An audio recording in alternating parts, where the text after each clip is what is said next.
Killer say not if you touch yourself before you know music don't they move there, they don't enter that side. You know that time it don't matter which political party where you dey or the person where they support, it don't matter. So why it no fit be the same on election day?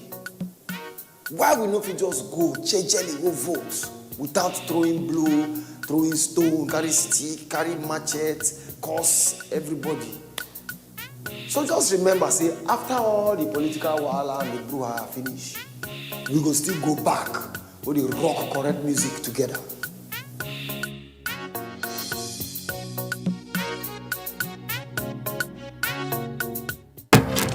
The Candidates, a presidential town hall co-production between Daria Media and NTA, supported by the MacArthur Foundation. Kingsley Moghalu and running mate Umar Getso of the Young Progressive Party, Muhammadu Buhari and running mate Yemi Osinbajo of the All Progressives Congress, Omoyele Sowore and running mate Rabiu Ahmed Rufai of the African Action Congress, Atiku Abubakar and running mate Peter Obi of the People's Democratic Party.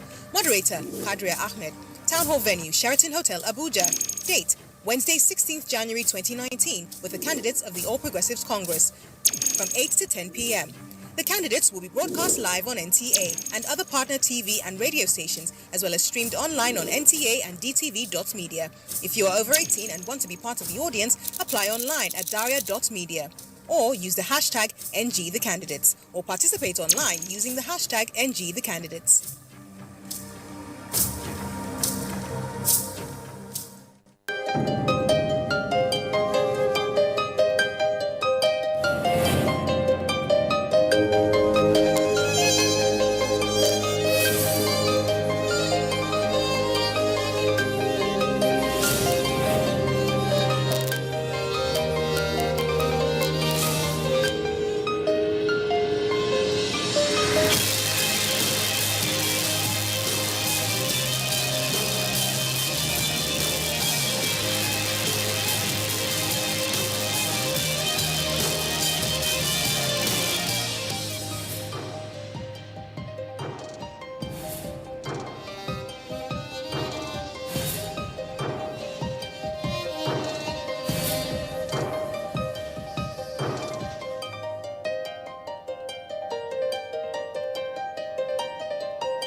Candidates, a presidential town hall co-production between Daria Media and NTA, supported by the MacArthur Foundation.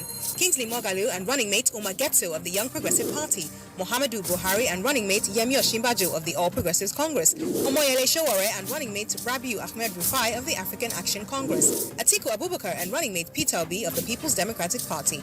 Moderator Kadria Ahmed. Town hall venue Sheraton Hotel, Abuja. Date Wednesday, 16th January 2019, with the candidates of the All Progressives Congress from 8 to 10 p.m. The candidates will be broadcast live on NTA and other partner TV and radio stations, as well as streamed online on NTA and DTV.media. If you are over 18 and want to be part of the audience, apply online at daria.media or use the hashtag NGThe Candidates or participate online using the hashtag NGThe Candidates.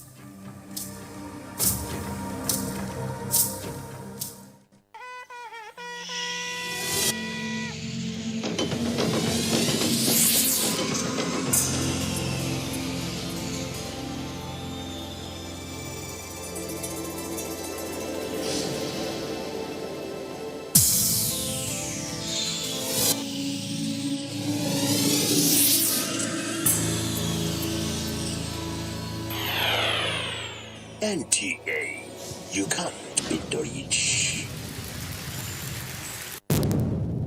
Information is power. Everyone wants power. So feel powerful with the NTA News mobile app, the one-stop information center. Real news at your fingertip. Be the first to report by uploading first-hand information on the U-Report link. And be the first to know by simply clicking on any of the links on the sidebar for headlines, domestic and foreign news, economy, security, politics, sports, and more. Stream live on your smartphone and tablets and stay connected. It's pretty easy. Simply download NTA News app from your Google Play Store and you're good to go. NTA News mobile app, your access to real-time information. You are watching NTA, Nigerian Television Authority. For more information and news updates, Visit our website at www.nta.ng, or you can follow us on Twitter at NTA News Now, or you can like us on Facebook at NTA Network News. Stay connected on our YouTube channel at www.youtube.com/NTA News Online. Watch our live stream at www.nta.ng/live. NTA, you can't beat the rich. MacArthur Foundation, Kingsley Moghalu and running mate Osinbajo of the Young Progressive Party, Muhammadu Buhari and running mate Osinbajo of the All Progressives Congress, Omoyele Sowore and running mate Rabiu Ahmed Rufai of the African Action Congress, Atiku Abubakar and running mate Peter Obi of the People's Democratic Party. Moderator, Kadria Ahmed. Town Hall venue, Sheraton Hotel, Abuja.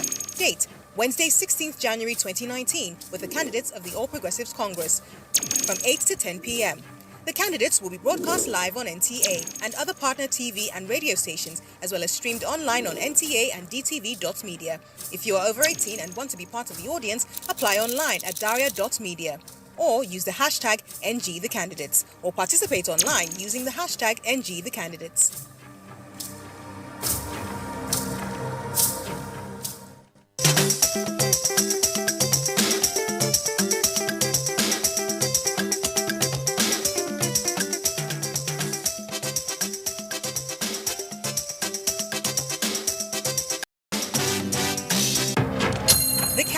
A presidential town hall co-production between Daria Media and NTA, supported by the MacArthur Foundation.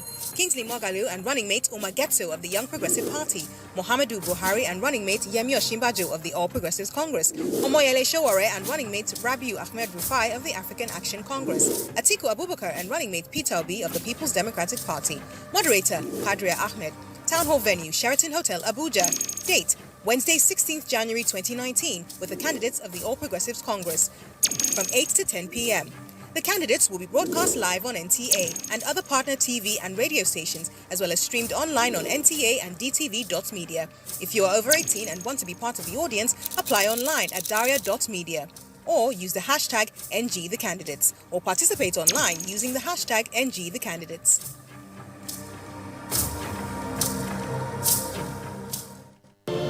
These days, people get their news and information from more media sources than ever before. Some of the news and information given are fake, unverified, doctored, and manufactured to create confusion, stir disaffection, and cause disunity. Before you believe or share any news, ask yourself, is this... Mr. President, Nagaja, Sir.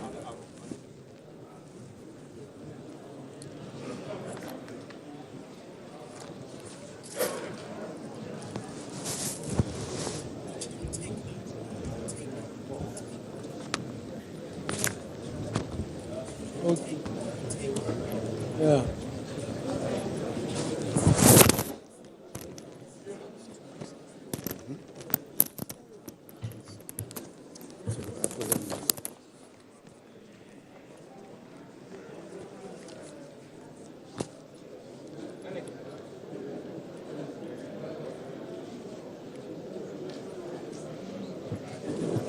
Please, can we be seated?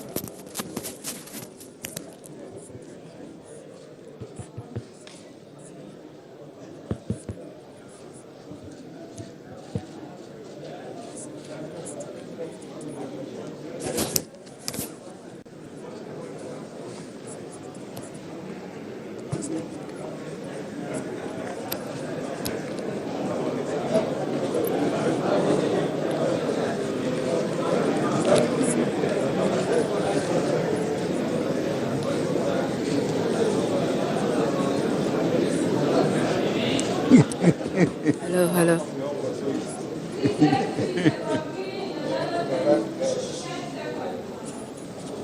Sister.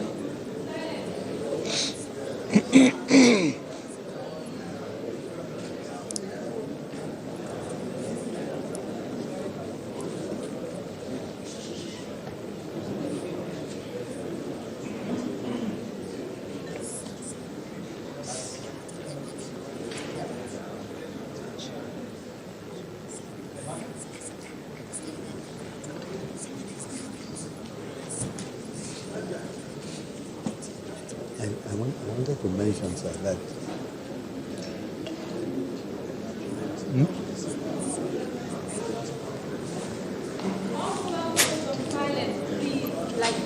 yes. And railway, I called on railway. And then I don't know whether with the question of Good evening and welcome to The Candidates, a four-part presidential town hall series brought to you by Daria Media and the Nigerian Television Authority with the support of the MacArthur Foundation. These town halls represent an opportunity for you to get to know the candidates who want your votes so they can lead Nigeria for the next 4 years. We are live on the network service of the Nigerian Television Authority, on Wazobia Television, Orc TV, Plus TV, and Impact Africa Television. You can also hear this program on all Radio Nigeria stations across the country, and we are streaming live online at dtv.media and nta.ng live. Today, we are in conversation with the candidates of the ruling All Progressives Congress, the APC. Retired General Muhammadu Buhari was born on the 17th of December 1942 and is currently serving as the Commander-in-Chief of Nigerian Armed Forces and the President. He's a retired Major General in the Nigerian Army and previously served as the nation's head of state from 31st December 1983 to 27th August 1985, following a military coup. In December 2014, he emerged as the presidential candidate of the All Progressives Congress for the March 2015 general elections. He won those elections, defeating the incumbent president, Goodluck Jonathan. This marked the first time in the history of Nigeria that an incumbent president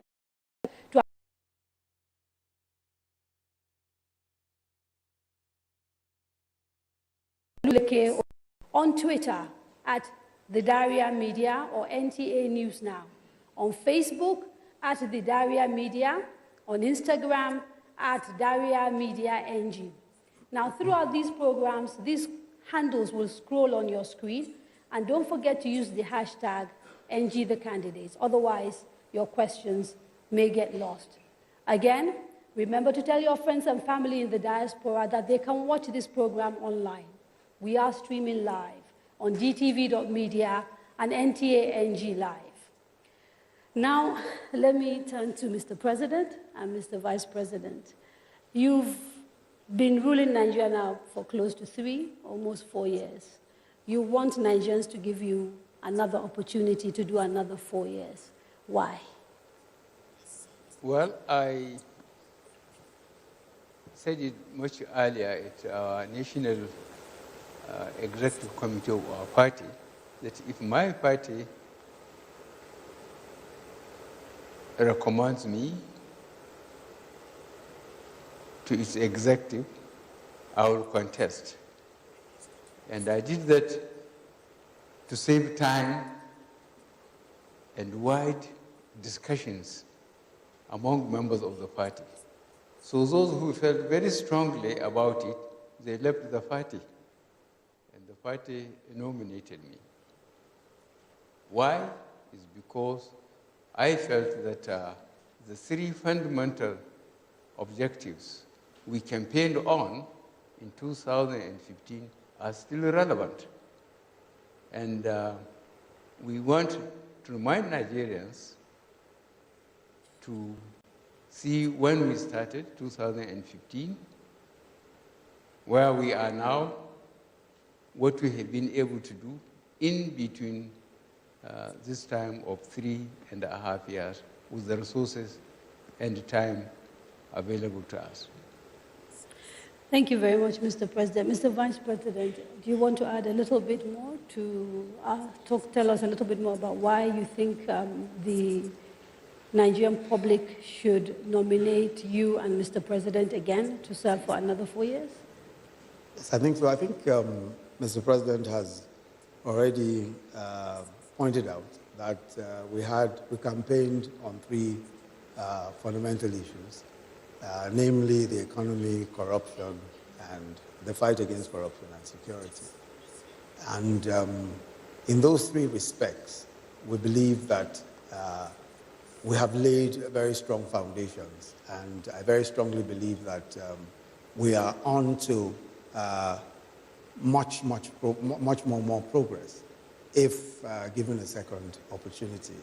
I very strongly take the view that the period of 3.5 years in particular has been one where we have managed to turn around a lot of what was inherited in the previous 16 years. And the previous 16 years were, in my view, a period which a lot of revenue came in, but very little appeared to have been done.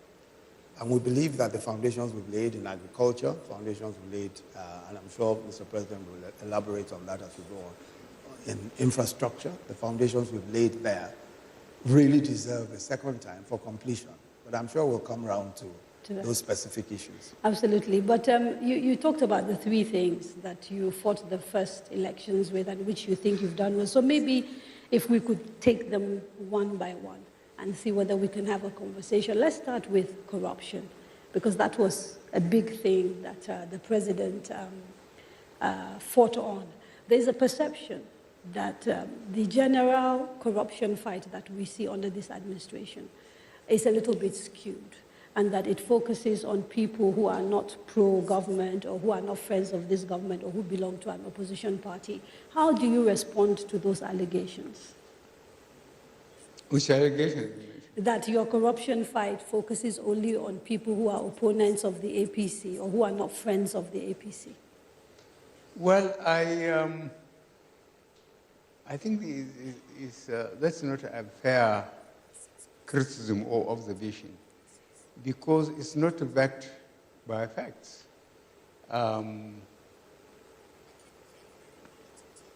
don't think there is anybody that has been pointed out as corrupt in the last dispensation, which we look the other direction. I think I can best illustrate my experiences on this. When I came in uniform in 1984, we arrested the president, the vice president, the governors, the ministers, and put them in detention and said they are guilty until they can prove themselves innocent. We put committees of investigation almost based on geopolitical zones. And those that were investigated, except two Nigerians, late Biamun Usman, a junior minister of education, and late Adam Chiroma, a governor of Central Bank, and a minister of finance, were the only people who were found to have managed their resources with integrity. But I myself eventually was arrested and detained, and those people who were found guilty of misappropriating public funds were given back what they were misappropriating through thorough committee investigation. It's not just an allegation. They were given the chance to talk. So I decided to come now, and now I have to be careful. People are just not arrested like that, but when they hold positions, if they made a wrong declaration, it's just one point. They didn't mention how many houses they have in Europe and America or Asia. And they didn't mention the companies they floated and the contract they gave them. If eventually uncovered, they are faced in court with the documents. So, Mr. President, you're here obviously referring to the case of the Chief Justice of the Federation. Or who are you referring to? Is that an example? Because you talked about people who are not declaring. This is what is topical now, and I'm wondering whether that is the case you're referring to. I thought you have to repeat that question again. Okay. Let me ask it another way. You've talked about people who do wrongdoing and being investigated. There are cases of people that are thought to be very close to you. An example is the former secretary to the federal government, Malam Babachir, allegedly accused of taking money that was meant for IDPs and awarding contracts to himself. As far as we know, the EFCC has not investigated him, even though he has lost his job. He is one of few other examples of people who are in government, who've got petitions against them in front of the EFCC, and the EFCC is not investigating. And the general perception is that the reason why those investigations are not taking place is because these are people who are either close to the government or who are in government. Well, I'm not too clear about your question, but if you can mention the names. I'll give you an example. Yes. I said Babachir, the former SGF, the Minister of Housing, Mr. Raji Fashola. There's a petition in front of the EFCC by an NGO. And as far as I know, that has not been investigated. So I'm trying to understand whether you are aware of these things and if this is part of, as it is alleged, part of a policy not to investigate people in government. Well, we can't, to be fair to individuals, I told you why I have to be careful. And if anybody, the public should help us,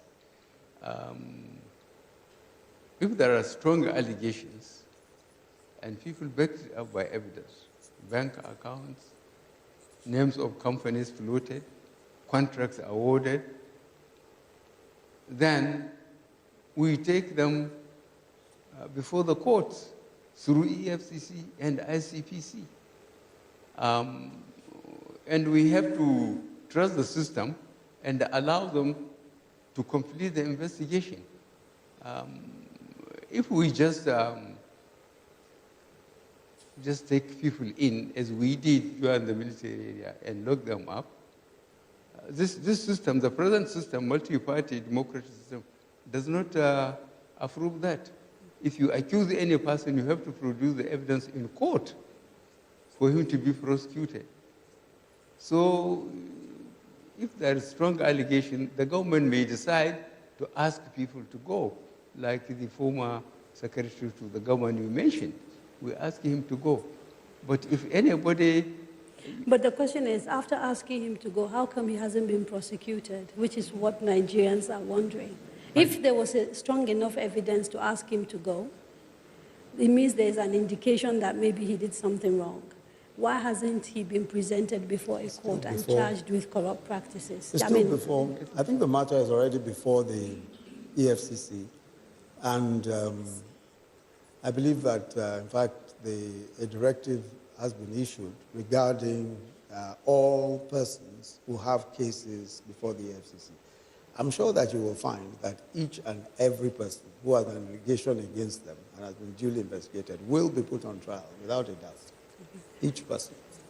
Okay. Let me specifically come to you, because yes, the National Assembly has also raised what they say are concerns about money that was misspent within the presidential unit on the Northeast. You chair that unit, and they say you basically appropriated money without going through due protocol.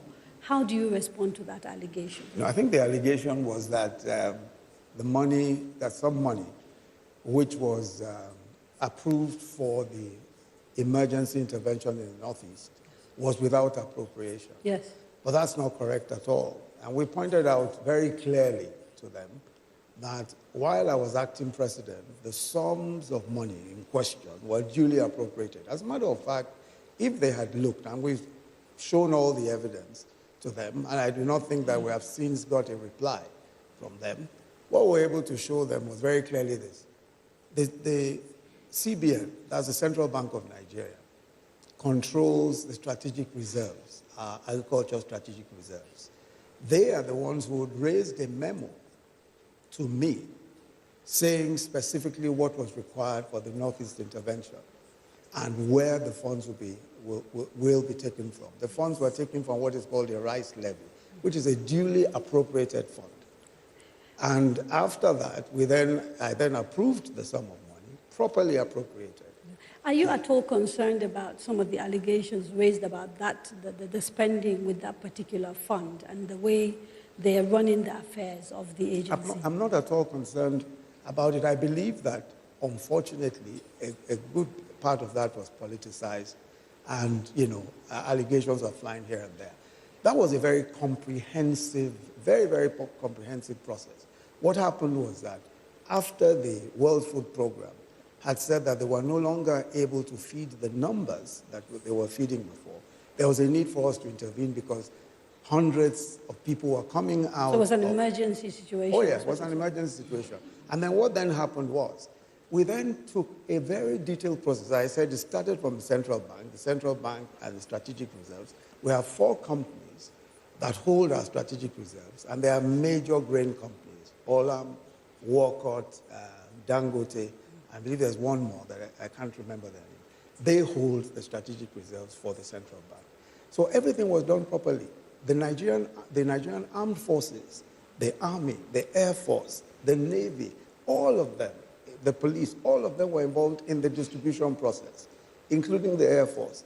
Each service chief sent a senior representative to be involved in the process of distribution. We then went a further step. We created an office in Maiduguri where we have a tracking device. We could actually see the buses, the trucks, as they went from point to point from our offices in Maiduguri. We then included members of the National Assembly from the Northeast Zone to ensure that they were carried along and they understood what exactly. So why do you think the National Assembly would make such a serious allegation? Well, the National Assembly, as you know, I think that what they were saying was, and the reason why they were saying whatever they said, it will be left to them. But I think that as far as we are concerned, we went through the appropriate process and we did the distribution appropriately. I don't know exactly. If you look at the entire report, the only line of that report where there was any kind of allegation, at least against me, was to say the money was not duly appropriated by the National Assembly. But we proved that that money was duly appropriated by the National Assembly, and there was no further allegation, as far as I could see, concerning my participation as acting president at the time. Now, the National Assembly, in talking about this, quoted Section 80, subsection 4, which basically says that you can't appropriate any money, whether it's from the consolidated account or anything considered public funds, without going to the National Assembly. And in their view, that process didn't take place. The point I'm making is that their view was absolutely wrong because it wasn't based on facts. We provided for them evidence that they obviously did not have at the time when they were making their conclusion. And that evidence was the fact that the Central Bank of Nigeria was the one that originated the memorandum from an appropriated fund. That fund is called the Rice Levy. The Rice Levy is a line item in our budget, so it's already appropriated by the National Assembly. Okay. So I think that they were wrong. Yeah, let's open up the conversation.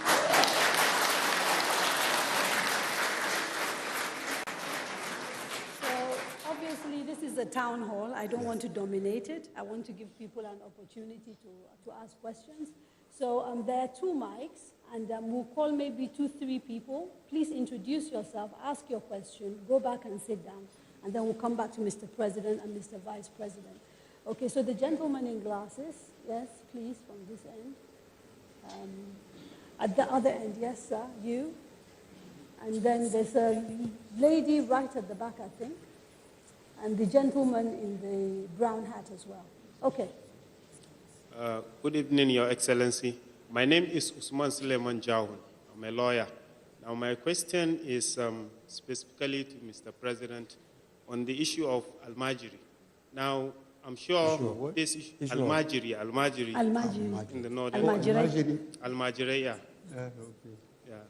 Yeah. Your Excellency, this, I believe, a major challenge for us in the northern part of the country. Now, I'm sure so many don't believe it's something we should continue to do. So what's your opinion on that? And I strongly think it's important, Your Excellency, if you can do something about it. Now, this is because we've seen it that you're one of those that can make difficult decisions and that can be accepted in Nigeria. Okay. The fuel subsidy, for example. No, so I do asked believe. Your question is about Now I do I've got believe. other people who need to talk. Yeah, I You'll do be believe surprised if at how Mr. President quickly can do something about it, I'm sure it can help that acceptance. Thank you, sir. Thank you very much. The next person, please. Yes, sir. Please come. Yes. Good evening, Mr. President, sir. Please, my question is this. How soon will be Please, national... can you introduce yourself? My name is Usman Abubakar, a teacher. How soon will be National Livestock Development Plan will be implemented so as to address the challenges facing this sector? Thank you, Mr. President. Livestock. Huh? Livestock plan. National Livestock. I will talk about it. I will talk about it. I'm the chairman of the What is it? National Livestock Thank Plan. you, sir. Oh, livestock plan. Yes. Okay. My name is Richard Ezekiel. I stand here on behalf of 25 million persons with disabilities in Nigeria. I just want to ask how far about the disability bill? Okay. How far about? With the disability bill. The disability bill. Yes. Disability. Yes. We'll take one more question. About the disability and then bill. We'll come back the bill to Mr. President and Mr. Vice President. National Assembly. It hasn't gone very far. Good evening, Mr. President. My name is Omotayo Motosho, a television broadcaster. I remember when I interviewed you about 2.5 years ago, you did mention a very, very germane point, that if we don't fight corruption, corruption will kill us. I stand here today, Mr. President, with a heavy heart to let you know that the corruption that you are fighting, some Nigerians are not supporting, and we must support you. What caused the heavy heart? If we had been fighting corruption collectively with you, we would have been able to save some good funds to divert onto other sectors of our economy. Okay. On December 22nd, I lost a close sister of mine with two younger sisters in car accident due to bad roads. As a journalist, I know this administration is doing their best, but we do not have enough funds to be able to tidy the bad roads that we have. Okay, thank you She very died much. with two other sisters, Thank three you. daughters of one mother on Ijebu-Ode Ore, Benin Road. Chief Mrs. Henrietta Vani and Francisca and the other lady. Three of them, they are my close relatives. We lost them in that accident. If we fight corruption collectively, I am advising every Nigerian to join this administration to fight corruption. Thank you very much, ma'am. Thank you. Thank you. Okay, I have to take a quick break, and when we come back, we'll come back to you and Mr. President so that we can answer the questions. Yeah, let's take a quick break. Please don't go away. The Candidates, a presidential town hall co-production between Daria Media and NTA, supported by the MacArthur Foundation. Kingsley Moghalu and running mate Omar Getso of the Young Progressive Party, Muhammadu Buhari and running mate Yemi Osinbajo of the All Progressives Congress, Omoyele Sowore and running mate Rabiu Ahmed Rufai of the African Action Congress, Atiku Abubakar and running mate Peter Obi of the People's Democratic Party. Moderator Kadria Ahmed. Next town hall, Wednesday, 23rd January, with Omoyele Sowore and running mate Rabiu Ahmed Rufai of the African Action Congress. Town hall venue, Sheraton Hotel, Abuja, from 7 to 9 p.m. The candidates will be broadcast live on NTA and other partner TV and radio stations, as well as streamed online on NTA and DTV.media. If you're over 18 and want to be part of the audience, apply online at daria.media or use the hashtag NGTheCandidates or participate online using the hashtag NGTheCandidates. Yes, it be like say they want to tell us another story again, yo. Now so, you know, say people they say I be superstar. But for me, the real superstars are those people where they go vote for the candidate of their choice without violence. So for these upcoming elections, be my superstar. Vote. No fights. No violence. Because the election will be won. We work together so the future will be brighter. The beauty of democracy rests in the power the system has given to the teeming population to elect an eligible candidate of their choice for any political office. But the right to vote is not a license to kill. Democracy is government of the people, by the people, for the people, where majority carries the vote. It is not a do-or-die affair. Say no to violence. Your weapon at the poll is your permanent voter's card, not a dagger. Your future is in your hands. You have the right to leave. Don't cause trouble. Vote wisely. I see the wisdom in your eyes, Mama, and I feel the courage in your heart. You carry strength in your walk, Papa, and compassion in your touch. I see the love in your smile, my sister, and I hear the truth when you talk. You are a winner with your brain, my brother, and a healer with your soul. I see the future in your hands, Niger, when you register and vote. We get power inside us, my friend, but not be power for our fists. This is not power of how to use our head and come together. So stand up. Let us not sit down and look. To Baba say so. No sit down look. No sit down look. No sit down look. Make una no sit down look oh.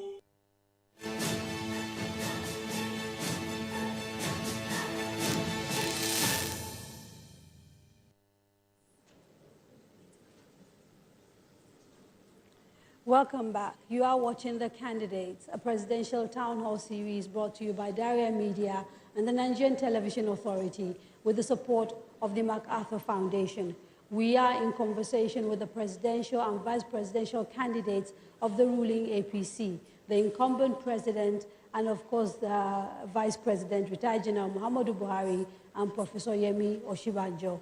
A quick reminder for those watching at home, you can still take part by sending your questions using the social media handles scrolling across the screen. We will do our best to ask as many questions as possible. Mr. President, Mr. Vice President, before the break, we took a few questions from members of the audience. There was a question about what your plans are for the Almajiris in the north. There was a question about the livestock plan. And finally, there was a question about the disability bill. Because there are about 25 million people thought to live with some form of disability in Nigeria. And people are interested in knowing what this government is going to do about improving their situation. Yes, sir. So maybe we start with the Almajiri with Mr. President. Yes, what the Almajiri case, I think we have to look at the 3 tiers of government responsibilities: the federal, the state, and the local governments, and the allocation of resources, revenue allocation formula, and so on, relative to the resources available to the country. Monies are dispensed to that 3-tier government system. So the question of Almajiri's case, this lack of virtually primary, the basic education, are all local government problems. So even if the center has extra money, they wouldn't take it and build classrooms, equip them, employ qualified teachers from the federal revenue, while it is the duty of the local governments. If the local governments are not being given the money by the governors or by the state, then it's up to the local governments to come together and scream loud enough for Nigerians to hear them, so that there will be proper allocation of resources by the constitutional means. Mr. President, that's for the Almajiris. Yes, sir. Let me just ask a little follow-up questions regarding that. Part of the frustrations that some people have with the way Nigeria is structured is that we seem to have sometimes confusion. So technically, we'd sort of say something like primary education resides with local government, but then you have agencies like the Universal Basic Education Agency, which is a federal agency and which has some role to play in primary education. And part of this confusion is why people will say, for example, we need to restructure and move some things from exclusive list, from concurrent list to the residual list. What are your thoughts regarding restructuring, particularly in relation to education? Well, my thought is that firstly, there must be a lot of education. And this I recommend should be led by the press to expose what the relationship, how effective the governments are spending to local governments monies, from the center. If that is not done, then it is very difficult for the federal government under this dispensation to enforce education at all levels by the respective states, either the state, the local governments, or the center itself. I will give, I think, some examples of this. In some of the investigations, it was uncovered that local government chairmen were made to sign for the money that are supposed to be their allocation, but they will only be given about 25% of the money. The rest will be taken by the governor. There are investigations in some of the states that are showing that. So I am expecting the press, on behalf of the people, to make an in-depth investigation and expose corrupt governors, and local government chairmen. Thank you, sir. Would you be willing to re-examine the UBEC funds? Because those reside with the federal government, and yet they are actually meant for primary education. So they are normally disbursed, I believe, by the federal government. Well, I think what has happened so far, anyway, with the UBEC, I think there are agencies of government, federal agencies, that in some senses support they support local government and states. But the bulk, clearly, primary education, as Mr. President has said, lies squarely in the hands of local governments and all of that. But I think with UBEC, what happened with UBEC is that UBEC has an arrangement where they say if the state, if there's 20 million for a state, they'll say, well, the state should bring its own counterpart funding of a certain amount of money. It could be 20% or 25%. Now, that percentage is what the states ought to bring to the table before they have access to the UBEC fund. Most states never accessed the UBEC funds. They simply said they didn't have the counterpart funding. But what has happened? Don't you find that problematic, though? Excuse me. What has happened now? What has happened now is that from the Paris Club refunds that was given to the states, the federal government now paid off all of their counterpart funding. So all states can now access UBEC funds without any hindrance whatsoever. Okay. Now, the other questions are to do with disability and with the livestock plan. Yes. The livestock plan, I think... The disability? Yeah, okay, we'll start with disability. Yes, Mr. President. Well, I honestly cannot remember the plan being taken to the National Assembly and how much they have commented on it and sent it back to the center. It's the same thing with the disability bill. There are so much with the National Assembly. And unfortunately, as I mentioned, I expect, honestly, the elite, the press through the elite, to keep an eye on the activities, on the bills between the executive and the National Assembly. If the executive send a bill, they can hardly put it in the budget unless it is returned from the National Assembly with their comments or with their recommendations. So we will find out what's happening with that bill with the National Assembly, and then maybe we'll But a come lot back of time has been wasted. Right. Okay, Mr. President. Now, I'd like to do a little follow-up question regarding this livestock, because we got a question from a listener, and I'll try and dig up their name, where they were asking, how do you intend to bring a permanent stop to the difficulties and the conflict going on between farmers and herdsmen? I don't answer the question. No. Yeah, so the conflict. Raise your voice. The conflict between farmers and and herders. Well, what happened started from Benue State was unfortunate, and we foresaw that.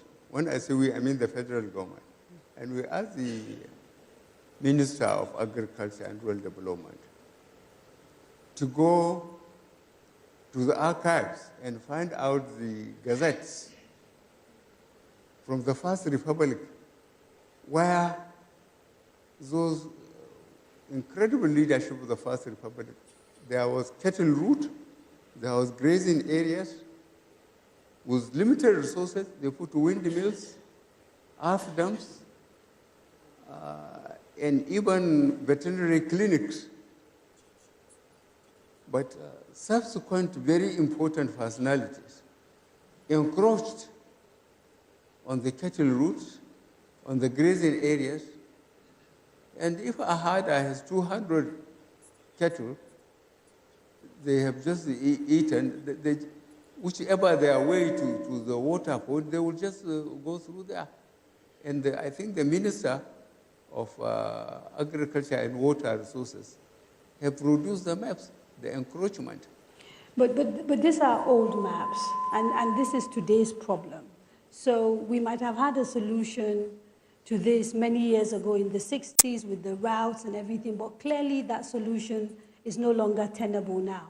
And so the issue is, these are urgent problems that we're facing now. People are dying, people are getting killed, conflict is breaking out. What are we going to do about it, like now? What we are doing about, we have already started, and we have to ask, especially the governors. The movement is from north to south, and it's quite predictable. After the harvest, you know, the cattle have to move southward for water and pasture. And then our borders, for example, between Lake Chad and Benin Republic, about 1,400 kilometers with Niger alone. And look at the Cameroon's one. And to effectively survey that border, when structures were tampered with in terms of cattle routes and grazing areas, it is very difficult.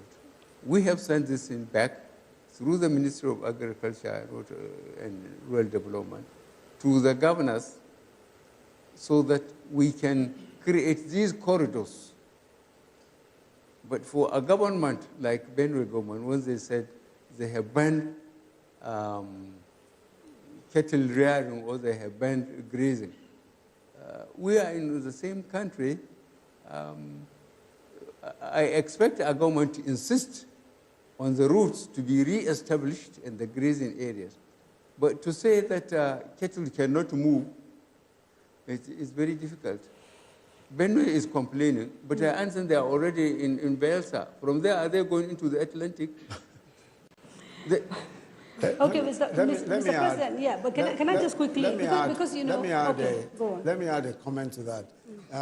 Part of what, because when the matter was referred to the governors, I chaired the committee, the National Economic Council, and part of the plan that the National Economic Council laid out was called the Livestock Transformation Plan.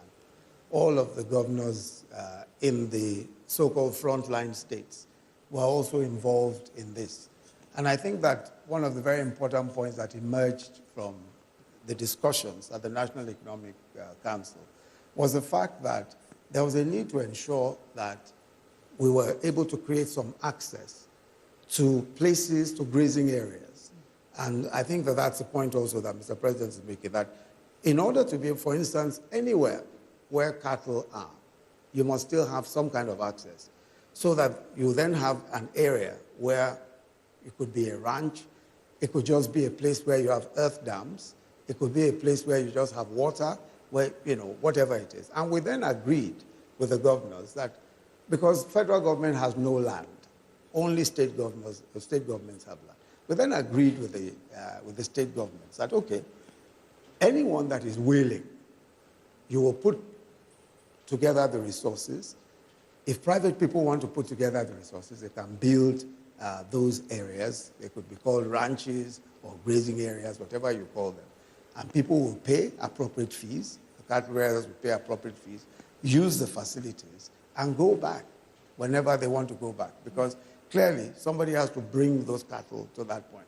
And we tried to say that that was an interim phase, because as time goes on, you will eventually be able to stop grazing from one point to the other. But that will take time. Yeah, well, so the point is basically Mr. President himself owes, you know, cattle. Everybody knows. He's very proud of his cows in Daura and talks about them all the time. But the perception is that Mr. President is a little bit biased because these are his people that are involved, and that instead of facing the fact that in the 21st century there's really no room for the cattle rearing in the way we're doing it and coming up with modern ways of cattle rearing, we're trying to hold on to an old-fashioned way of rearing meat. No, but you pointed out already. Let me be Mr. President's counsel. You pointed out already that he has his cattle in a ranch, in a farm. You know, I don't think that's old-fashioned. Mm-hmm. That I think is that is current. That you have your somewhere. Mm-hmm. But I think that the matter really is one, as I said, that is within the province of the National Economic Council. And that's why the governors took it up. Because the federal government cannot determine what will happen in any state, because the states themselves pass laws on their land and the use of their land. We don't have land except federal land. So there's really no way that we can do much with that. And that's why we decided to hold the National Economic Council meetings, set up a committee on the livestock transformation plan, and we're working with the state governments. And many of the state governments have given land for purposes of ranching. They've given land for as grazing areas. We are building earth dams in many of the different states. Okay. And I'm the chairman of that particular committee. Now, the thing is this, though. When you think in terms of the problem that farmers and herders are going through, it's a problem that goes beyond the right of way, because obviously there's issues around climate change. And I am still a little bit confused about what the government policy is that underpins, you know, the way we deal with issues around climate, which are sort of the long-term things that you must look at if you have to come up with a solution that is going to last. I think that is precisely the point that is being made. That let me explain, perhaps I need to go into a bit more detail about the work of the National Economic Council on this livestock transformation plan. As I said, the reason why we had to constitute the governors where we had to constitute ourselves into a committee was precisely because we recognized that the reason why we have all these clashes between herdsmen and farmers is because of desertification. It's because of all of the conflicts over pasture and water. A lot of that is climate change related. Now, every state controls territory. Every state controls land. And under the Land Use Act, it is the state governor that has absolute control over the land of his state. It is the state governor that gives you permission, even the federal government. Whatever you want to do on their land, they must give you development control permit, even if it's on federal land, if you have any land that's federal. Now, that's why we sat with the state governors, and we decided that, look, this is an issue that's almost seasonal, and it's getting worse now because of desertification. Now there's some, especially coming from the Sahel. So I guess the question I was trying to ask was whether there's a policy around desertification and climate change and what the government is doing to mitigate these things. Of course. Of course, clearly there is. And one of the major policies is what is called the Green Wall Project. We have the Green Wall Project, basically to control desertification coming from the Sahel. The Ministry of Environment has been working on that for years. Now, the other issue, of course, is that we're also cooperating with our neighbors on desertification issues. That's our neighbors in the northern part in North Africa. We're also cooperating with northern part of West Africa, Niger, Chad, etc. And then there's also the project to recharge the Lake Chad, because that's one of the very important projects. And Mr. President is the one who particularly pushed the Lake Chad project, to recharge it, because, as you know, the Lake Chad has almost completely shrunk from about 35,000 square meters to about 1,300 or so square meters.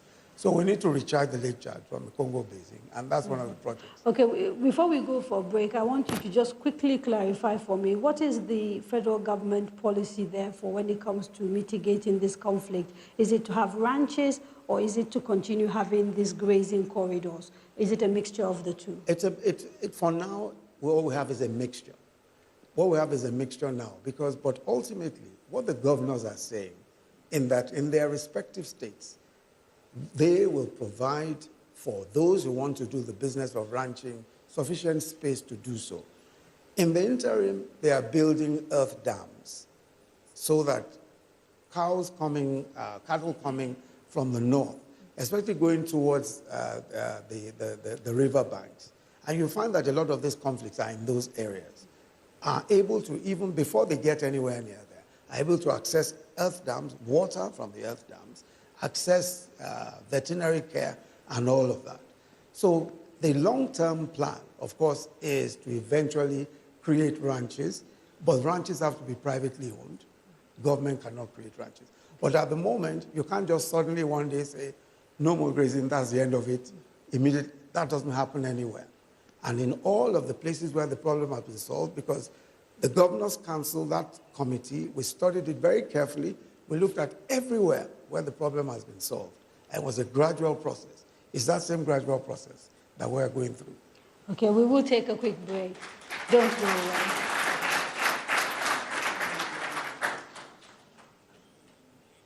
A popular saying in Nigeria goes that at the time a cockerel matures, it begins to crow to tell the world the time of day. This makes a crucial premise for all of us who have come of age, the youths, to lend our voices to a nation set to flip a new page, like the chance to vote and be voted for, whether being a youth, a woman, or a person with disability, and to do this in unity. And to anyone who hasn't been confident enough to exercise these rights, I beg, step out of the dark and come into the light. I mean, your participating in the electoral process is significant, a moment to behold, like that cock crowing in the morning to tell about a difference. No, sit down, look. Do something that will count today and be in tomorrow's books. The elections are coming. Register for and get your voter's card, your power card. As a citizen, and especially as a young lady or lad, lend your voice, use your voice, talk, say, and tell the world the time of day.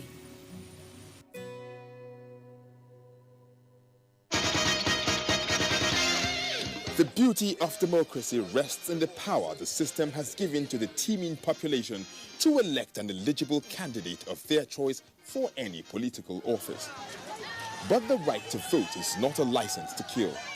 Democracy is government of the people, by the people, for the people, where majority carries the vote. It is not a do-or-die affair. Say no to violence. Your weapon at the poll is your permanent voter's card, not a dagger. Your future is in your hands. You have the right to leave. Don't cause trouble. Vote wisely. My name is Natu Baba, and some people they say I be superstar. But to me, the real superstars are the people where they go vote for the candidate of their choice without violence. You understand? So for this upcoming election, be my superstar. Go out, go vote. No fighting, no violence. Because election will be war.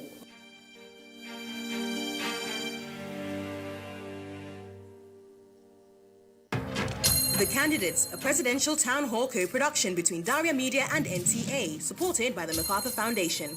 Kingsley Moghalu and running mate Omagetso of the Young Progressive Party, Muhammadu Buhari and running mate Yemi Osinbajo of the All Progressives Congress, Omoyele Sowore and running mate Rabiu Ahmed Rufai of the African Action Congress, Atiku Abubakar and running mate Peter Obi of the People's Democratic Party. Moderator, Kadria Ahmed. Next town hall, Wednesday, 23rd January, with Omoyele Sowore and running mate Rabiu Ahmed Rufai of the African Action Congress. Town hall venue, Sheraton Hotel, Abuja, from 7 to 9 p.m.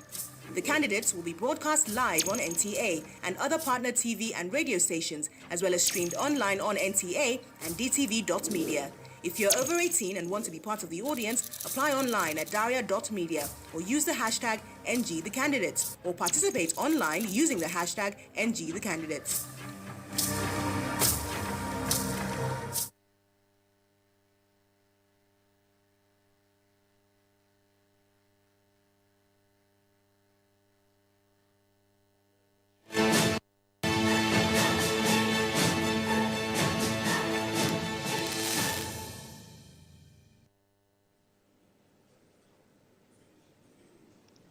Welcome back to the candidates. President Muhammadu Buhari and Vice President Yemi Osinbajo, candidates of the ruling APC in the forthcoming presidential elections, are here answering questions on what they have to offer Nigeria and her citizens if they are elected into office again. Before the break, I got handed a few questions from people, at home. So I'm just going to ask one of those questions, and then maybe Mr. President can answer that alongside a question that was asked previously on corruption. So Ms. Abisoye Balogun says, what does the President want to do with the funds recovered by the EFCC? So we've had situations where the EFCC has recovered funds which are thought to be from corrupt activities. And so the question from someone at home is that, what are you planning to do with those funds? Well, I think the government made a statement on that. Firstly, by asking that there should be TSA, Treasury Single Account, so that all monies, either as revenue or from recovered from corrupt people, will go through one single account, so that it can be accounted for and how it is taken away. I think I have already made a statement on that issue, and what we are doing is that the extreme deficit in infrastructure, that money will be put, for the infrastructure, the roads, the rail, power, but it will go along with budgeting, which means initially the National Assembly, when they approve the budget, whatever deficit is likely to happen will be funded from that money.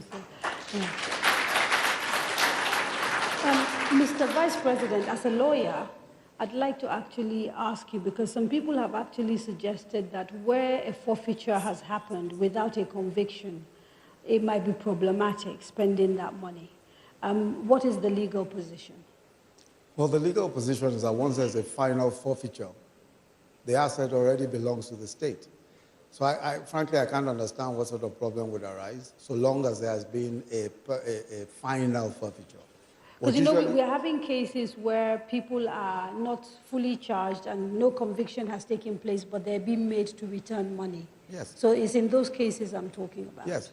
Yeah. When a person returns, for example, we found cases where assets were returned, where houses were returned, or in some cases where there are houses and all of that. And what we do is that we advertise. We say, if this belongs to you and you have a legal claim to it, even if it was seized from you, if you have a legal claim, show the legal claim. Show that it was purchased by, legal means and all that. If not, it will be forfeited to the state. There's a complete procedure of forfeiture, which is under the existing laws, the ICPC laws, the EFCC laws. There's a complete process. And those processes are what we follow very strictly. And once there's a final forfeiture order by a court, that's the end of it. There are situations where people return assets, where they return funds, Those funds that are returned are voluntarily returned. Because if for example, $1 billion is found in your account, and you earn only 500,000 naira a month, then clearly there's some explanation you need to make. Most people would rather voluntarily return the fund rather than go into any arguments with the EFCC. And in such cases, we simply forfeit. So what is the basis for deciding who you're going to prosecute and who you're going to just allow to just return funds? Because we've had a mixed bag. We've had people who've had assets taken away from them and they're walking the streets. Nothing has happened to them. We have people whose assets have been seized and they're being tried.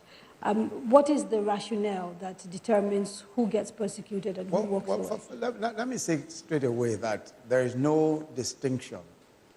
The mere fact that someone has returned assets doesn't mean that they are free and can walk away.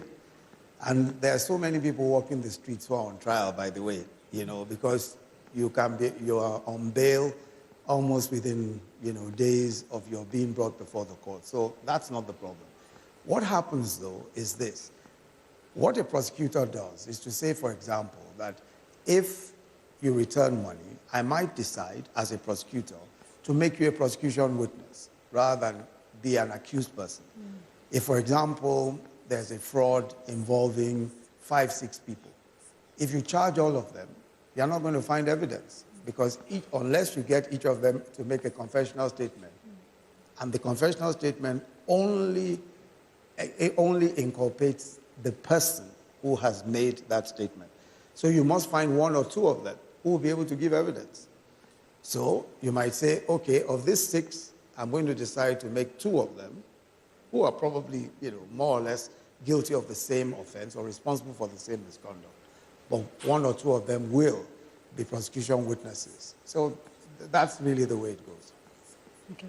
Let me bring Mr. President in because I want to switch gear a little bit and start talking about security, right? Mr. President, we've had people say that Boko Haram has been technically defeated. And yet a technically defeated Boko Haram is killing soldiers in the northeast. What is going wrong with your fight against Boko Haram?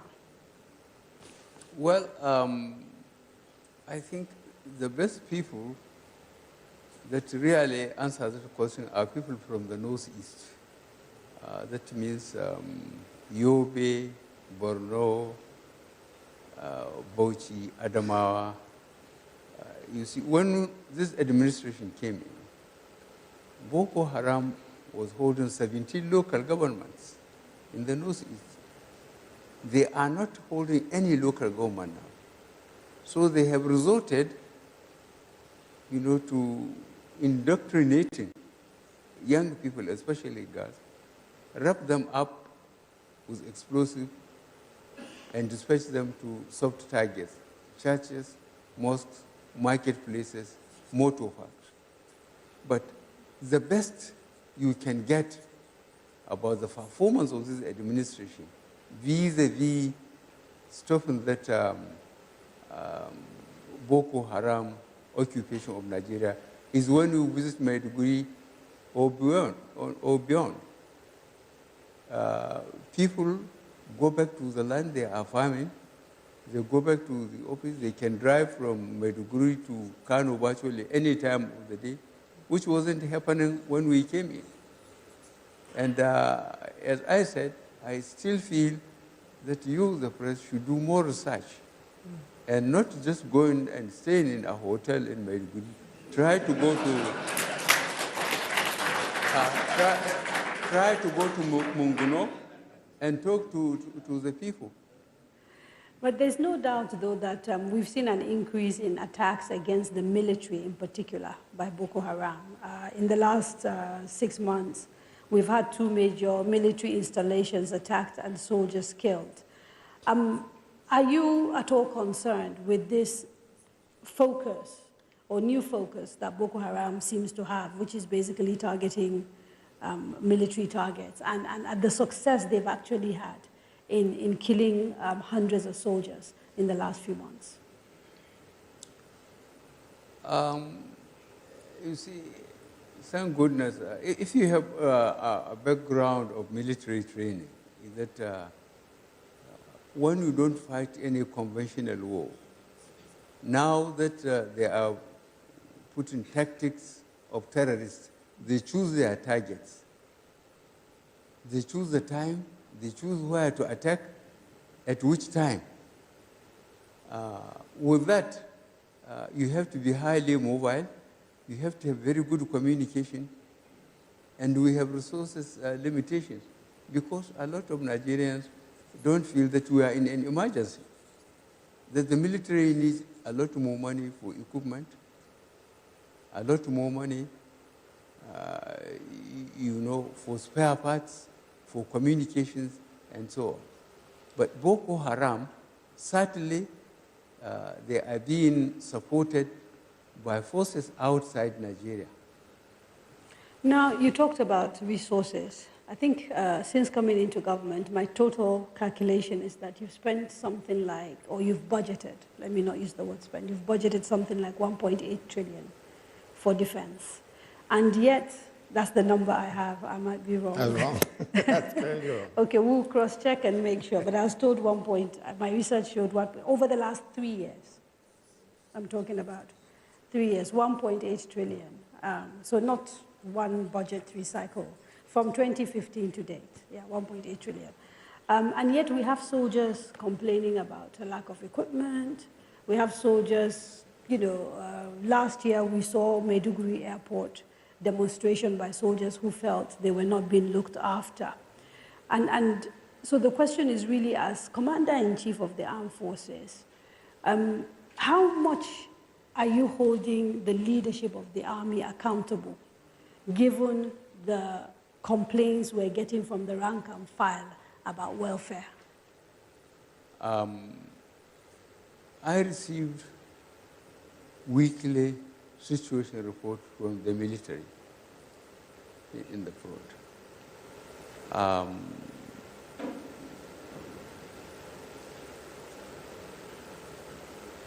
It's extremely difficult, to accuse, the soldiers of going to the extent of demonstrating. But the consequences of that now was that the Army Command has to put investigation, court-martial officers and men for demonstrating, because soldiers are not supposed to demonstrate. And then the action the military is taking against in the front line, let me call it Maiduguri the front line or the North East, is not normally given to the press. Because on the trial, those who have been tried, if they are not found guilty, they are supposed to be reabsorbed and posted out. But those found guilty are sentenced by the court-martial. And this is being done. Okay, so the concern, though, for ordinary Nigerians is that soldiers appear to be getting punished for being whistleblowers, for indicating that all is not well with the military hierarchy, and that the military hierarchy is not spending the money that it is allocated on soldiers and their welfare. Are you not concerned at all about that? Certainly I'm concerned. Where we get officers who short-changing troops, either misappropriating their ration accounts or they are not paying them in time. But one of the things I did when I came back clearly, and I got the governor of the central bank involved, was that as far north in the country, there are banks. And soldiers are allowed to open 2 accounts. One, where their families are, and make a written allocation. And then they take the balance wherever they are. And that was being done. So we foresaw that because the experience I had in my military service, to make sure that there is no longer pay on the table. so that paymasters cannot shortchange them. So you're not convinced that there's anything untoward going on with the military budget? That's what it sounds like, that you're not convinced that there's a case to be answered by the hierarchy of the military. That's what it sounds like. Well, the system, I believe the system is still working. Otherwise, there would have been a complete breakdown. The system is working, but it's much more difficult. And don't forget, there are soldiers that think they should only wear a uniform to get the security. Mainly the material security. Salary, allowances, and accommodation for the family. If you ask them to go to the front, they will put the gun down and disappear. Yeah, but isn't part of the problem is that not many people feel that Nigeria is a country they can now sacrifice for. People do not feel like Nigeria is looking after them, and therefore they can look after Nigeria. No, that's not even fair. Why do you say that's not fair? No, that's not true. If you look at the sheer number of Nigerian troops that have died, have laid their lives on the line, and we just recently celebrated the Remembrance Day, the commitment of Nigerian troops to this country is unparalleled. There's nowhere else in the world to say any suggestion at all that the Nigerian troops are not prepared to lay down their lives for the country is certainly not the case at all. And I think that's certainly the case for the majority, but we are also saying there are soldiers. If you go on social media, there are videos of soldiers complaining about the fact that they're not being looked after, that they don't have boots. And, and that the demonstration, certainly in Maiduguri, was not something that journalists manufactured. These were soldiers protesting their terms of engagement. And so the question is, are there things that are going wrong within the military and which this government, for whatever reason, seems really reluctant to investigate? Because we've not heard of anybody saying, this is enough concern for us to do something about it. No, but frankly, my take on that is that if there are issues, if, for example, they are assuming that there's any misappropriation of government funds, there's a process, there's a clear process for ensuring that that is not the case. And if people are found responsible, we've had investigations on military spending, and if people are found to be guilty of those things, they will be prosecuted properly. I think that's it. Okay. There's Amma Mata Suleiman. She had a question to ask Mr. President. Is she in the crowd? No? Okay, we'll take a few more questions. On security, please. If you have questions on other things, can you wait until a little bit later? Let's finish with the issue of security now. Questions on security? Yes, sir. The gentleman over there. The gentleman right at the back, and then maybe the one right at the back there in blue. Yes. If you just come and line up, please. Yes. Good evening, Mr. President. It's an honor for me to be here this evening. I think we've done very well. My name is Andrew Ogboro.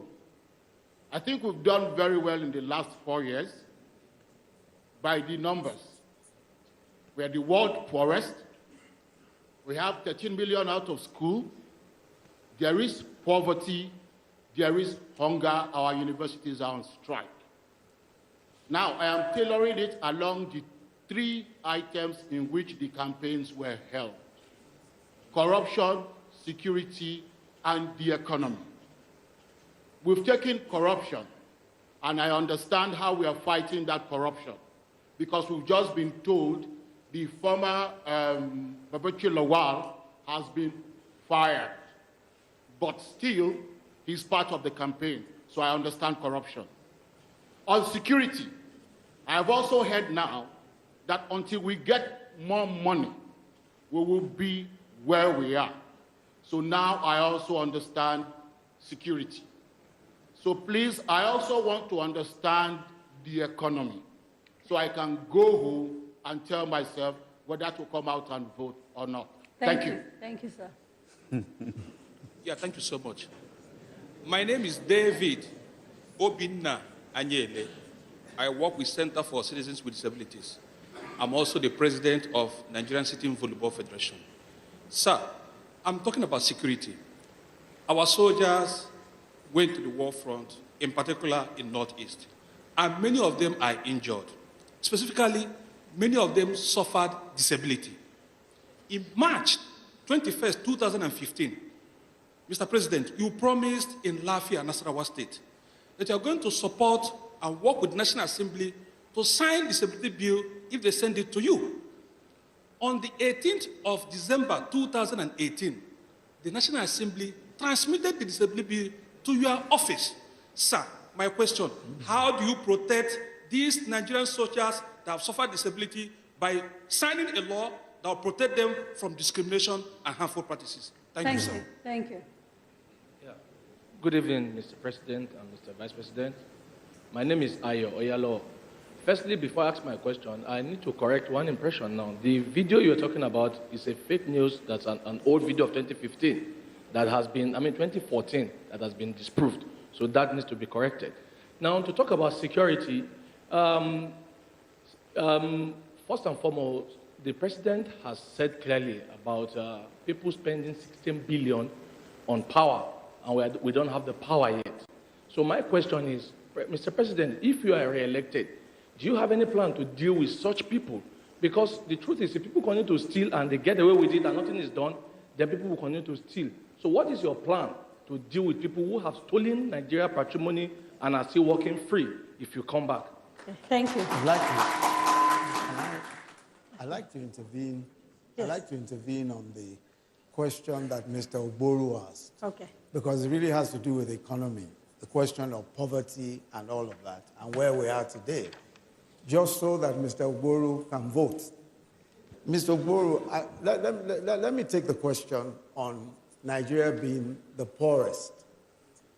Now, if you look at the MBS figures, that's the Nigerian Bureau of Statistics figures, as of 2012, Nigeria had 112 million people in extreme poverty. 2012. If you look at the figures today, going by those same figures, they say about 86 million, but higher than India. Now let me explain, and let me put this in perspective.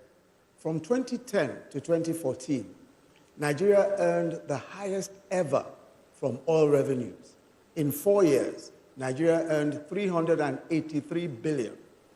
Yet, poverty figures went from about 82 million to 112 million in 2012, and the numbers continued.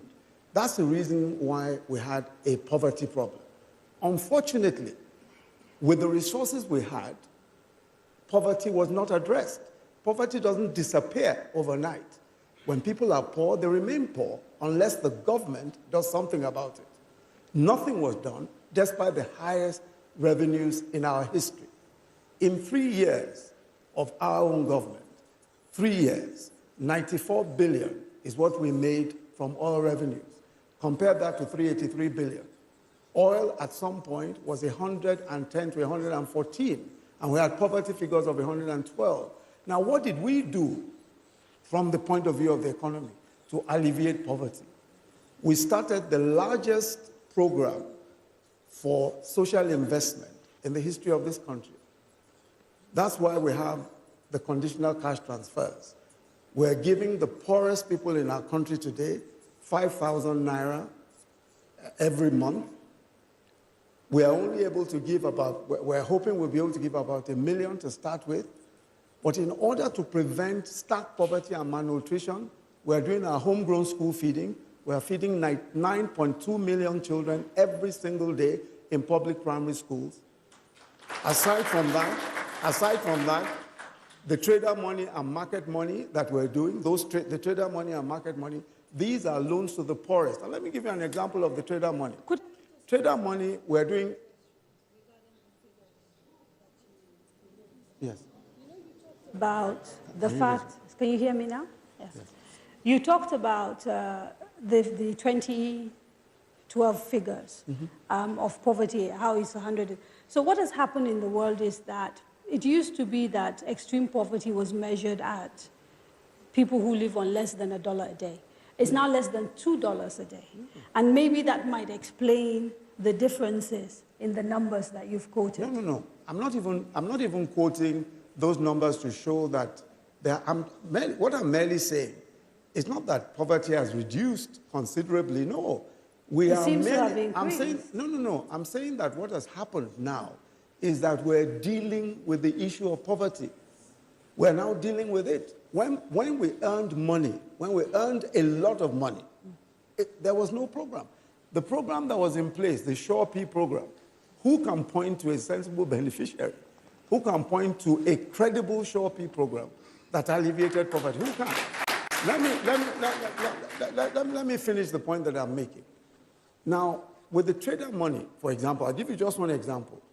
We're giving 2 million market women. We're giving 2 million of them loans starting with 10,000 naira. These are petty traders. Some of them, their inventory is not more than 2,000 naira. We give them 10,000 naira.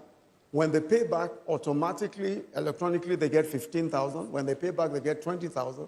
And it goes all the way up to 100. And we're going to give 2 million people. All of that is 20 billion naira. Just 20 billion naira. Now, let me tell you what. There was a government in this country where $292 million was withdrawn weeks to the elections. Weeks to the elections. Another 40 billion was withdrawn weeks to the election. We have all the evidence. We've shown the evidence. Poverty at that time was still at 112. Today we're spending a mere 20 billion for 2 million people. If you calculate just $100 million, that today's money is 36 billion naira. If they had spent that 36 billion naira, more people would have moved out of poverty before we took office in 2015. Okay, let us not talk. So when we talk about poverty today, you can't. India had a plan to get its people out of poverty. That's how come India has even overtaken us. The first plan to get people out of poverty, a credible plan, is what we have in place. We're spending 500 billion. We're spending 500 billion in our budget. Poverty doesn't disappear. You've got to deal with it. And that's exactly what we're doing. We are dealing with it on a daily basis. We have a credible program. We're ensuring that that program works. And that's how it's done.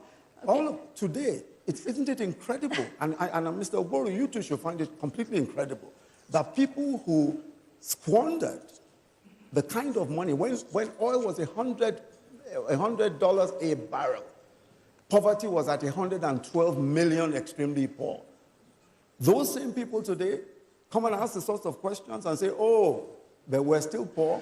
We're poor because nobody took the trouble to get people out of poverty. Okay. And that's what we're doing today.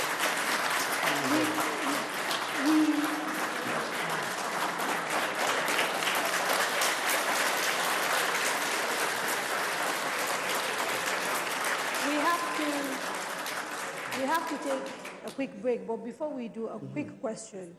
Again and again, when we talk to people in government, you keep talking about 16 years of PDP.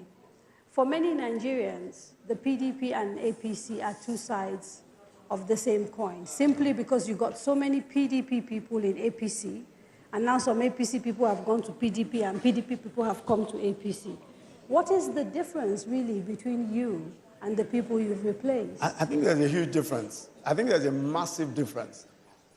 At the core of any political party, at the core of the political party, is an ideology, is a philosophy. At the core of the APC, whether you have some people coming in from PDP or coming in from elsewhere, at the core is what our manifesto speaks about. Our manifesto speaks about the social development of Nigeria, in particular, looking at issues of the ordinary Nigerian. How do we lift the ordinary Nigerian out of poverty? That has been our focus. That guides everything we do. It guides our budget. It guides the way we develop our budget. It guides the way we think. It guides our economic recovery and growth plan. At the core, there must be a core. membership of a political party is open to everybody. People are going to come from anywhere, but you must have a core belief. And we have a core belief. That core belief is what has seen us doing our social investment program, is what has seen us investing in infrastructure, despite earning 60% less than previous governments. Okay. We're investing the largest amount of money ever in the history of this country in infrastructure. Okay. Yes. It's time for another break.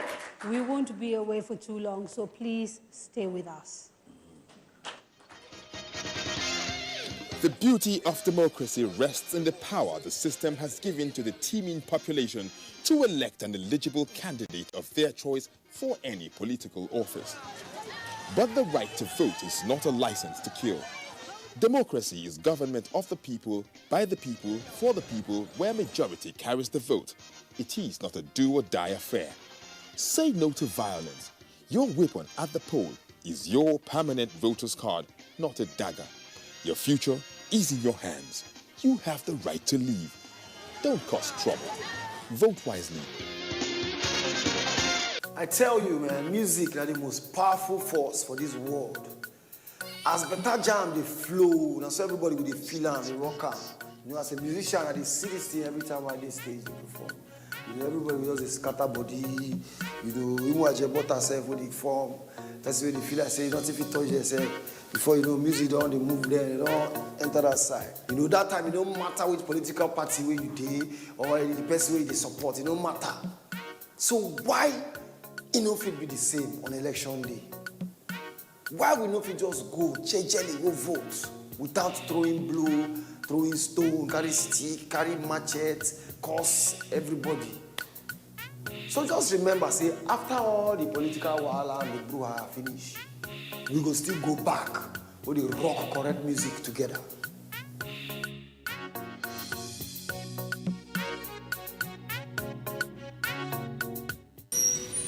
A popular saying in Nigeria goes that at the time a cockerel matures, it begins to crow to tell the world the time of day. This makes a crucial premise for all of us who have come of age, the youths, to lend our voices to a nation set to flip a new page, like the chance to vote and be voted for, whether being a youth, a woman, or a person with disability, and to do this in unity. And to anyone who hasn't been confident enough to exercise these rights, I beg, step out of the dark and come into the light. I mean, your participating in the electoral process is significant, a moment to behold, like that cock crowing in the morning to tell about the difference. No sit down, look. Do something that will count today and be in tomorrow's books. The elections are coming. Register for and get your voter's card, your power card. As a citizen, and especially as a young lady or lad, lend your voice, use your voice, talk, say, and tell the world the time of day.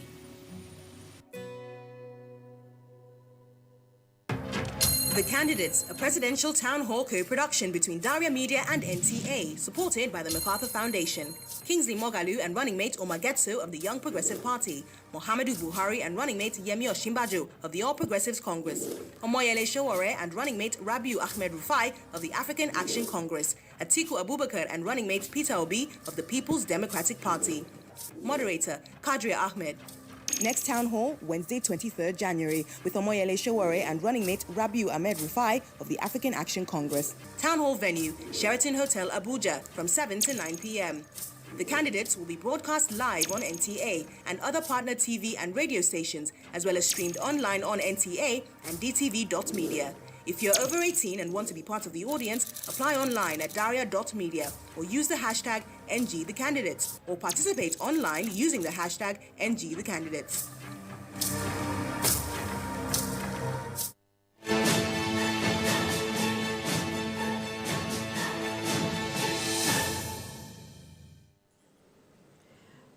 Welcome back. You are watching The Candidates, brought to you by Daria Media and the Nigeria Television Authority with the support of the MacArthur Foundation.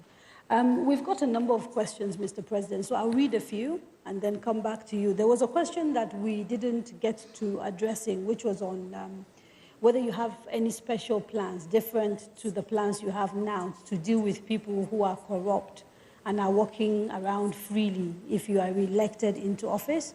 There was the issue of the connection between corruption and infrastructure. I don't know if you want to talk to that. And I'm going to ask 2 more questions, and then we take them together. The gentleman or lady who wrote this didn't say their name, but they said that there are some categories of military retirees who fought on the Nigerian side during the Biafran War and are yet to get any form of pension because they didn't complete the number of years to be entitled to pension, whereas their counterparts who fought on the Biafran side against Nigeria are receiving pensions because they were pardoned. Is there any plan to address this? And then the final question, because we're talking about corruption again, why has your government remained silent about the corruption allegations against the governor of Kano State, Abdullahi Ganduje? And why have we even seen you standing next to him at a rally? So, 3 questions. These are all directed at Mr. President. It's to me. So corruption, yes, let me recap again just to remind you. The first is corruption and infrastructure. Yes, well, fighting corruption, I think I have already made a comment on that much earlier on. But the important thing is that you cannot catch Nigerian on paper because we have got all the regulations laid down in the ministries, in the parastatals themselves, government offices. So it's a question of effective supervision. Effective supervision using the accountant general, the auditor general, to make sure that budgets are studied and then accounts, are checked and making sure that those who mismanage public funds are punished. I think this government, as I said about a week ago, I will have to ask EFCC and ICPC to make a comprehensive, submission to the public about what has been recovered and from whom. People are voluntarily bringing money, and we are seeking the cooperation of the United States and Europe to please help us recover assets from those countries. These are quite detailed and are documented, and I think we have to, it's high time we go to public with it to show that how much is recovered. And with TSA, that amount of money, nobody can remove them unless we do it through the budget and through the office of the president. So in other words, Mr. President, the question here was trying to find out whether you would do anything new. You're saying you're going to carry on with the same strategy if you are re-elected in terms of the fight against corruption. Because I think the question I was trying to find out if you had other plans in addition to what you're doing now, if you come back as president. Okay, so the question I was trying to find out if in addition to what you are doing today to fight corruption, there are plans to do more if you are elected into office again, or whether it's going to be more of the same strategy. I think that is quite obvious. Okay. As I said, we are following a tedious way of doing it. We have to go through the documents. We are lucky the banks are cooperating, and we go and find out people who were living beyond their means, or where contracts were given for projects and they were not executed, or are not executed according to signed agreements on specifications and so on. And that takes time, because what we found out is a nasty process. You get a determined Nigerian patriotic, passed through university, this is NYSC. If he served 5 years under a crook, he eventually becomes a crook. And we cut the top, we removed permanent secretary, we removed some directors, but these people that are coming up, some of them were involved in mismanagement of resources. I find this problem extremely difficult, and we have got the legal problem. Unless you have got your documents through the banks, through companies, and you take them to the court, you are not going to get any decision. So you're sounding as if you're a little bit frustrated at the slow pace of what you see as your fight against corruption. You said? Are you getting a little bit frustrated by the slow pace of the fight? I can't afford to get frustrated.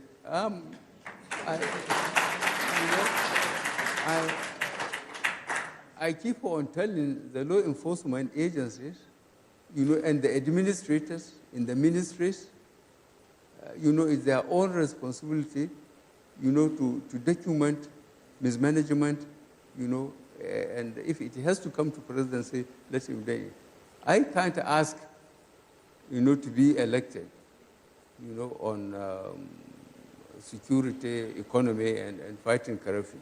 And then I get frustrated because some people are not cooperating. I cannot afford. So there was the second question about Governor Abdullahi Ganduje of Kano and why we have not heard you make any comment on this matter.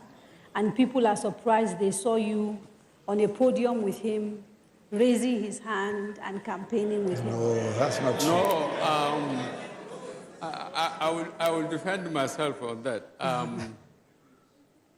I haven't gone to Kano yet. Right. I have just gone to Kogi today, in my venue. That clip, somebody brought it me, how the governor of Kano State was receiving dollars and smiling and putting it in his pocket. I don't know the extent of technology used, and I can't understand it. Now, because the State Assembly has taken it, they have gone to court, I decided, not to talk about it. And the State Assembly, constitutionally, they could have dealt with that. But then again, the matter was taken to court. Okay, but what are your thoughts about that video? Do you have any personal thoughts? Do you believe that video is fake, or do you believe it is legitimate? You can't say. No. He can talk for himself. He doesn't know.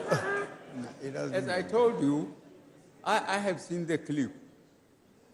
I don't know how much technology was used, but can Ganduje fail to trust somebody to get the money to him? He has to take it directly himself, smiling. I honestly am completely overwhelmed, and the system has given me some relief. It is in the court, it is in the State Assembly, so let them as much as possible deal with it. But Kano, this thing has received a lot of publicity, and I hope by the time I go on my campaign for re-election, there will be some answers from the courts or the State Assembly in Kano State about the performance of that. The final question, Mr. President, that I read earlier is to do with the military retirees. Can we please have some silence? Sorry, apologies. Yeah. So the question on military retirees who fought on the side of Nigeria but who didn't serve the requisite number of years and so are not receiving pensions, even though their counterparts, the same story, but they served on the side of Biafra, got pardoned and therefore are able to access pension. Do you have any plans for those Nigerian soldiers and how to help them access their pension? We are extremely concerned about the morale of not only soldiers, but retired people. I think if you are following up about 3 weeks ago, 2 to 3 weeks ago, what we did with the Nigerian Airways workers. We paid them, and I know the military, they are conducting checks through military hospitals and record offices about people who are retired. And I think payments are being made. even to the families of the deceased. There had been so much fraud, from records, to physical, even wounded soldiers, those who were incapacitated. And this government is going back to the records, checking with the hospitals, checking with units, and the record officers about soldiers. And I believe, of recent, what we have done with the airways workers and so on, we are doing it in the military. It was a continuous exercise. And I believe the military are having confidence that now they are being looked after, especially the ones that were injured and they became disabled. We are revisiting all that. Okay, so since we're talking about disability, there was a question asked about a bill that was transmitted to you, the disability bill, which you have not signed. About? The disability bill that was transmitted to you by the National Assembly and which you haven't signed. Do you want to respond to that? It was asked by a gentleman. Yeah. Injured and rehabilitation. No, the disability bill. The one sent to the National Assembly. Yes. But disability bill. It's been sent to the president. I think we sent to the National Assembly. They returned it to you. I'm not aware of that. It's been returned. No. Even as of Wednesday, there was a demonstration in front of the National Assembly where they were saying that they were giving the National Assembly 7 days to transmit the bill to us, to the presidency. I'm not aware of that. Okay. We're not aware. Yeah, let me quickly ask you a few questions on the economy because we are running out of time and we have to round up very, very quickly. You are the chair, of course, of the National Council on the Economy. I can't hear you well. You are the chair of the National Council on the Economy. So yes. I want to direct this particular question to you, and it's been coming in through various means as well. When you came into government in 2015, you essentially came into office and there was an economy that was growing. Not long after that, we entered negative growth and then recession. How do you explain inheriting a robust economy and then going into a recession? Well, I think it's a very good question. But let me tell you, first of all, that as of 2013, the Minister of Finance, Ngozi Okonjo-Iweala, the then Minister of Finance, had already indicated clearly that the country was going into a recession. As of 2014, we were already going into about 3% growth, 4% as of 2015. As of the time when we took over office, it was very clear the direction that the economy of the country was going. At that time, we had external reserves of about $28 billion, when we were at the time earning between $100 and $114 a barrel. If you look at the figures, if you look at the growth figures were actually declining as of 2014, 2015. So it wasn't a question of the growth figures going up as of 2015 when we took over office. As a matter of fact, it was in decline. Now, what worsened the situation is that you would have expected that in the periods of prosperity, the 4 years preceding, when we earned $383 billion, that there will be some savings. Even the finance minister then, Okonjo-Iweala, complained that there were no savings and that there ought to have been savings. And there are several other people who have admitted that they ought to have put some money aside. When we came into office, oil was at $28 a barrel, down from an up of 100 to 114. And then we were losing production in the Niger Delta. We were losing up to 1 million barrels a day. So we were in a situation where the economy was already on a downward slide, no savings whatsoever. We were losing on production. So clearly, I mean, for a country that was solely earning money from oil, and when your oil is down to $28 a barrel, you are not producing up to 1 million, clearly you are going to enter into recession. Those are valid points to make, but the argument has been that we kind of knew it was coming, and our way of handling it, particularly the confusing policies of the CBN at the time, eroded the CBN, eroded confidence, and so led to capital flight and a whole bunch of other issues, thereby making a bad situation much worse. You take no responsibility at all. I don't agree with you. I don't agree with you. You see, the point of the matter is that it's easy to advance a point of view and say that that point of view is responsible for what we saw. And the point I was making to you is that there was a steady decline.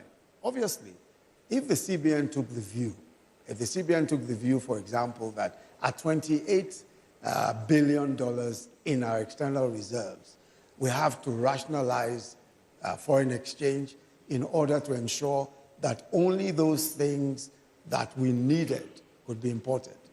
That's the point of view that they took. I think that whichever way you chose to slice it, we probably would have ended up in much the same place. What we did in order to be able to improve our circumstances was first to say, for agriculture, we decided that, look, from importing $5 million of rice every single day, we want to be self-sufficient in rice. So today, we're practically self-sufficient in rice.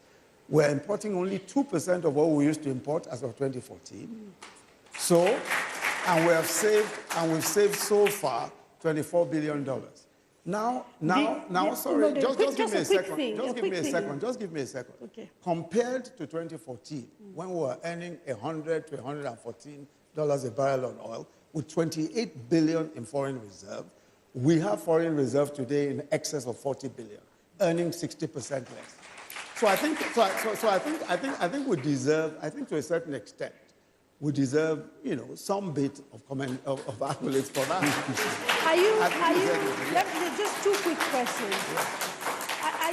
Are you at all concerned that over 20% of our budget, something like, I think, 2 million, just goes on interest to pay loans? Because that has been something that people has looked at as an indicator of the fact that our economy is a little bit less than healthy. That's number one. Then number two, on the issue of rice. On the issue of rice. There is some suggestion that there's a lot of smuggling of rice through our porous borders, and that's why the official numbers have actually gone down, but that we're actually still bringing in rice. It's just not coming through official channels. Okay. All right. Yes, sir. Let me take the first question on debt. Yes.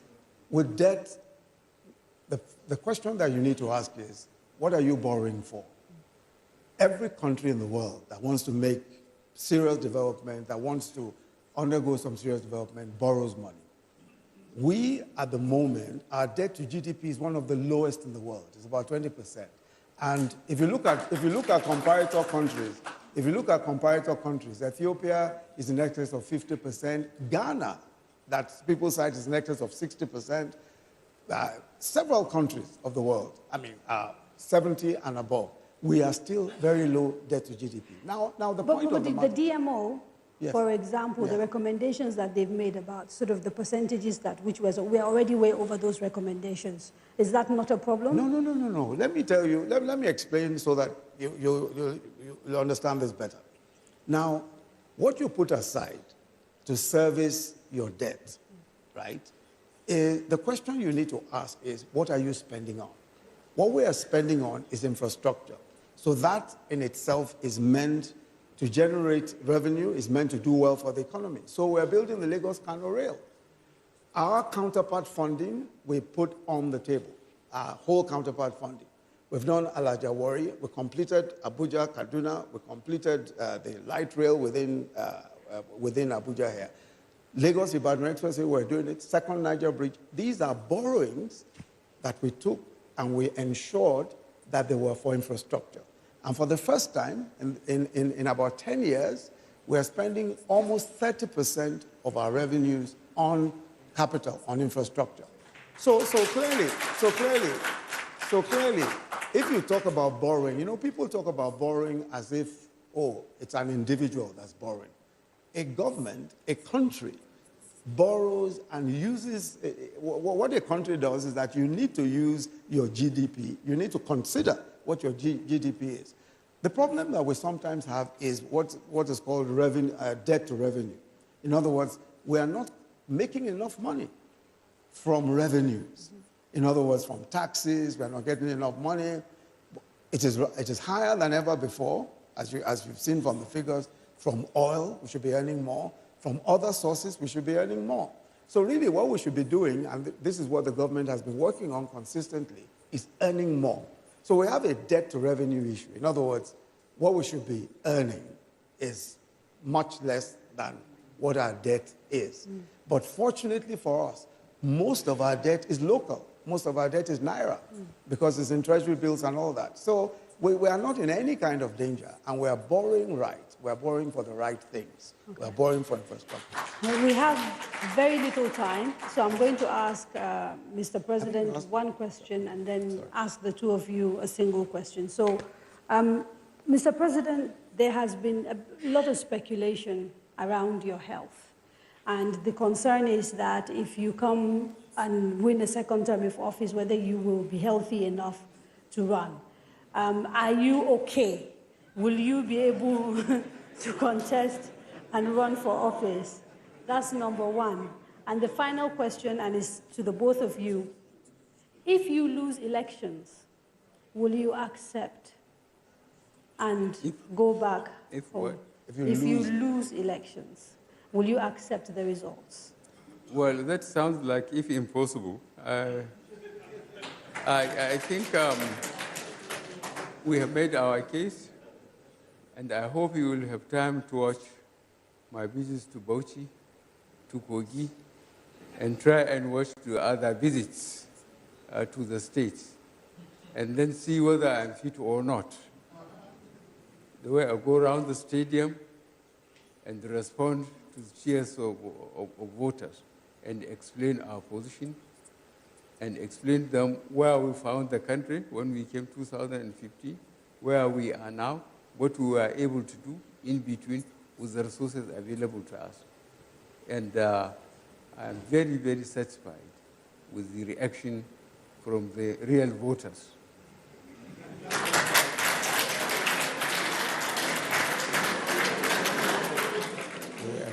But still, if something happens and you lose elections, will you accept the results? That wouldn't be the first time I lose the election. Don't forget. Don't forget. I tried 2003, and I was in court for 30 months. 2007, I was in court for 18 months. 2011, I was in court for 8 months. And I went up to Supreme Court. The third time, I say, God day. And the fourth time, God and technology came in. The PVC and card readers, you know, the opposition took it for granted. Before, what they used to do, sit down, look at constituencies or states, allot marks or allot seats in constituencies, and they say anybody who disagrees should go to court. Now, most of my voters are looking for the next meal. Where do they get money to go to court? So they say, God day. And eventually, God day. Thank you. Thank you very much, Mr. President. Thank you very much, Mr. Vice President. Sadly, we have run out of time, and we have to leave it here. I'd like to thank Mr. President again and Mr. Vice President for making themselves available for this program. The next edition of the candidates will take place, God willing, in exactly 7 days, from 7 to 9 p.m. It will be a live show once more, and we'll be talking to the presidential and vice presidential candidates of the African Action Congress, Mr. Omoyele Sowore and Mr. Ahmed Rufai. Please join us. Until then, on behalf of the team at Daria Media, the Nigeria Television Authority, the MacArthur Foundation, and all of our other partners, we thank you for watching. Have a very good evening.